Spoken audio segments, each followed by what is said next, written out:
அம்மாவைப் போல காமேஷ் சீக்கிரம் இங்கே வாப்பா என்று தன் அம்மா லக்ஷ்மியின் குரல் கேட்டு மாடியிலிருந்து இறங்கி வந்து அம்மா அருகில் சோபாவில் அமர்ந்தான் காமேஷ்.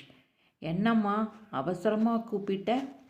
உன்கிட்ட ஒரு விஷயம் கேட்பேன், ஒளிவு மறைவு இல்லாம பதில் சொல்லணும் என்றாள் லக்ஷ்மி கண்டிப்புடன். ஏம்மா, இதுவரைக்கும் நான் ஏதாச்சும் உன்கிட்டே மறைச்சிருக்கேனா? யாரையாவது லவ் பண்ணுறியா?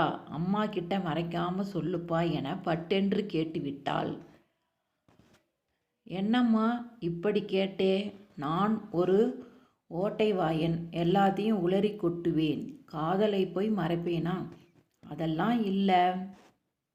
பின்ன ஏன் கல்யாணத்துக்கு சம்மதிக்க மாட்டேங்கிற?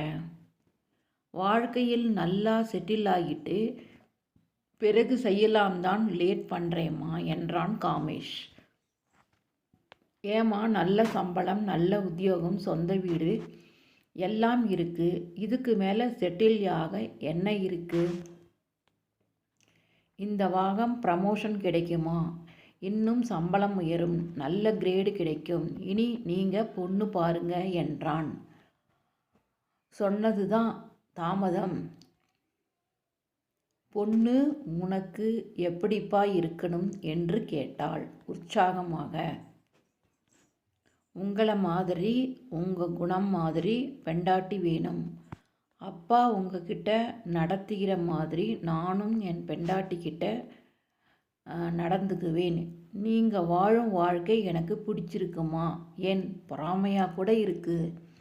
எந்த வம்பு தும்புக்கும் போகாமல் அக்காவையும் தங்கச்சியும் அவங்க மாப்பிள்ளைகளையும் நன்கு கவனித்து வாழ்க்கையை சுகமாக நடத்திட்டு இருக்கீங்கம்மா. இந்த மாதிரி தான் எனக்கும் ஒரு பெண் தேவை என்று அம்மாவை புகழ்ந்தான் காமேஷ். உருகி போனாள் லக்ஷ்மி. அதன் பின் பெண் தேடும் படலத்தில் சுறுசுறுப்பாய் இறங்கினாள் லக்ஷ்மி. லக்ஷ்மிக்கு 50 வயது, 2 மகள், 1 மகன். கணவர் நாராயணுக்கு 60 வயது, ஆசிரியர் பணியிலிருந்து ஓய்வு பெற்றவர். லக்ஷ்மி நாராயணன் குடும்பத்தில் லக்ஷ்மியின் ஆதிக்கம்தான். கணவர், மகள், மருமகன்கள் என அனைவரும் அவளது அன்பிற்கும் ஆளுமைக்கும் அடங்கி போயின. திருமண தகவல் மையம், தரகர், உறவினர் மற்றும் பேப்பர் விளம்பரம் என பல வழிகளில் காமேஷுக்கு பெண் தேடினாள். இறுதியில் தரகர் மூலம் சில மணமகள் படங்களை வாங்கி வைத்து கொண்டாள். ஞாயிற்றுக்கிழமை ஹாலில் சோபாவில் அமர்ந்து மகனை எதிர்பார்த்திருந்தாள் லக்ஷ்மி. சிறிது நேரத்தில் வீட்டிற்குள் நுழைந்த காமேஷ் கையில் சில பேப்பர் கட்டுடன் அம்மாவின் அருகில் அமர்ந்தான். காமேஷ், இந்த படங்களை பாரு என்று புகைப்படங்களை கொடுத்தவள், எந்த பொண்ணு பிடிச்சிருக்குன்னு சொல்லுப்பா என்றாள். நான் ஏமா பார்க்கணும்? நீ பார்த்து எந்த பொண்ணை தேர்ந்தெடுத்தாலும் எனக்கு சம்மதம் தான். முதல்ல இதை பாருமா என்றான். சொல்லி வீட்டு பிளான் வரைபடத்தை வரிசையாக காண்பித்தான். அம்மா, இதில் எந்த பிளாட் நல்லா இருக்கு? ஒன்றை செலக்ட் பண்ணு என்றான் காமேஷ். ஏண்டா இது பிளாட்டு வீடுன்னு சொல்கிற? புரியாமல் கேட்டாள் லக்ஷ்மி. அம்மா, எனக்கு வீட்டு லோன் வங்கியில் சேங்ஷன் ஆகியிருக்கு. என் பேரில் சொந்தமாக வீடு வாங்குறேம்மா என்று சந்தோஷமாக சொன்னான். இப்போ எதுக்கு வீடு? தாத்தா கிட்ட ஒரு வீடு இருக்குது, அப்பாவுக்கும் சொந்தமாக ஒரு வீடு இருக்கும்போது நீ ஏன் வீடு வீணாக வாங்குற? சிறிது கண்டிப்புடன் கேட்டாள் லக்ஷ்மி. தாத்தாவுக்கு சொந்த வீடு, அப்பாவுக்கு சொந்த வீடு, எனக்கு மட்டும் சொந்த வீடு வேண்டாமா? அந்த 2 வீடும் உனக்குத்தானே சொந்தம். யாரு சொன்னா?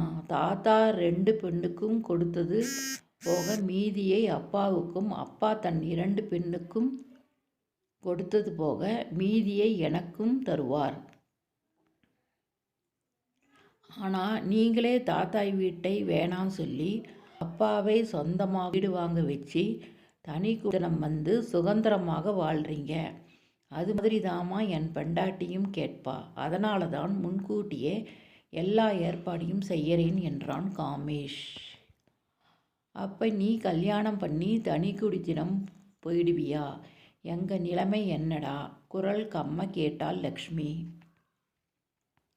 அம்மா, நீங்களும் அப்பாவும் எப்படியோ அப்படிதான்ப்பா நானும் என் மனைவியும் வாழணும் என்றான். என்னங்க இங்கே வாங்களேன், உங்கள் பையன் என்ன சொல்கிறான் கேளுங்க. பஞ்சாயத்துக்கு கணவரை கூப்பிட்டாள் லக்ஷ்மி. பேப்பர் படித்து கொண்டிருந்த நாராயணன், நானும் கேட்டுக்கிட்டு தான் இருந்தேன், அவன் சொல்கிறது சரிதாண்டி என்று தைரியமாக எதிர்பதில் கொடுத்தார். என்னங்க இப்படி சொல்கிறீங்க?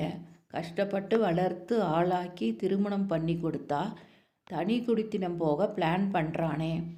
பரிதாபமாக கேட்டாள் லக்ஷ்மி. நான் செய்ததை அவனும் பண்ணுறான், வாழையடி வாழையாக நடக்கிற விஷயம்தானே என்று சொல்லி மறைமுகமாக குத்தி காண்பித்தார் நாராயணன். இல்லை, நான் சம்பாதிக்க மாட்டேன் ஐயோ என்று கத்த ஆரம்பித்தவள் தொடர்ந்து, உங்கள் அம்மாவும் உங்கள் அக்கா தங்கச்சியும் செய்த கொடுமையை தாங்காமதானே நாம் வெளியில் வந்தோம் என்றாள். உடனே குறுக்கிட்டு, இதே மாதிரி நீங்களும் என் அக்கா தங்கச்சியும் சேர்ந்து என் பொண்டாட்டிக்கு இடைஞ்சல் செய்ய கூடாதுங்கிற முன்னெச்சரிக்கையால் தான் இப்படி ஏற்பாடு பண்ணுறேன் என்று விளக்கம் சொன்னான் காமேஷ். காமேஷ், வேற வழி இல்லையாப்பா என்று கெஞ்சலாக கேட்டாள் லக்ஷ்மி.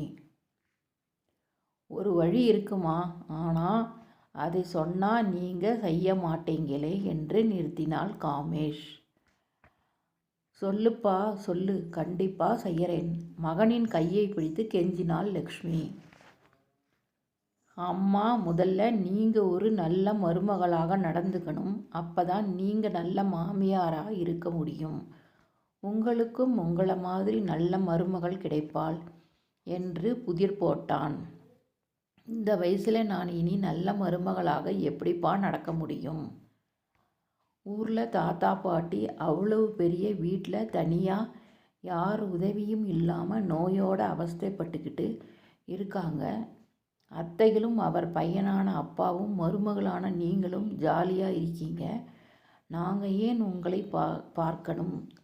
சொத்தும் வேணாம், ஒன்றும் வேணாம் சொல்லிட்டு போயிட்டீங்க.